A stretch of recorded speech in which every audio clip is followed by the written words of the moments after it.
ആ വണ്ടി കൊണ്ട് വണ്ടി വരുന്നതിന്റെ ഭഗവാനെ വിളിച്ച് അവിടെ ഇങ്ങോട്ടെങ്ങും പോയാ ആ ഡ്രൈവറേയും കിട്ടില്ല, വണ്ടിയും കിട്ടില്ല, അതേപോലെ പോകില്ല. ഭഗവാൻ പിടിച്ചു നിർത്തി.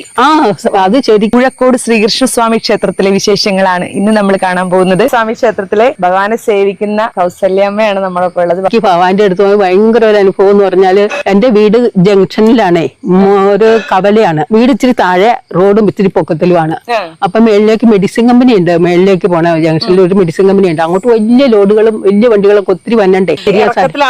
ഇറക്കത്തിലാണ് കയറ്റത്തില് റോഡും ഒക്കെ ആയിട്ട് കയറ്റത്തിലേക്കാണ് വലിയ വണ്ടികൾ. ഒരു ദിവസം ഒരു നാഷണൽ പെർമിറ്റ് വണ്ടി, വലിയ വണ്ടി നിറയെ ഈ മുറ്റത്ത് ഇരിക്കുന്ന കട്ടയായിട്ട് ഒരു ലോഡും വണ്ടി വന്ന് അവര് കയറ്റത്തിലേക്ക് ബാക്ക് എടുത്ത് കഴിഞ്ഞു. ആ വണ്ടി അങ്ങനെ തന്നെ നേരെ ഇങ്ങോട്ട് പോകുന്നു പറഞ്ഞാൽ ഞാൻ കണ്ടോണ്ട് ഇങ്ങനെ നിൽക്കുവാണ്. എന്റെ ദൈവമേ, ആ വണ്ടി കൊണ്ട് വണ്ടി വരുന്നതിന്റെ ഭഗവാനെ വിളിച്ച് അവിടെ നിന്ന് പ്രാർത്ഥിച്ചതല്ലാതെ കൊണ്ട് ആ വണ്ടി വന്ന് എന്റെ തറവാടിന്റെ ആ വണ്ടി എന്ന് പറഞ്ഞാൽ ഒരു ഇത്തിരി ഇങ്ങനെ, ഇത് ഭിത്തിയാണ്, ഇവിടെയാണ് ലാസ്റ്റ് ടയർ നിൽക്കുന്നത്.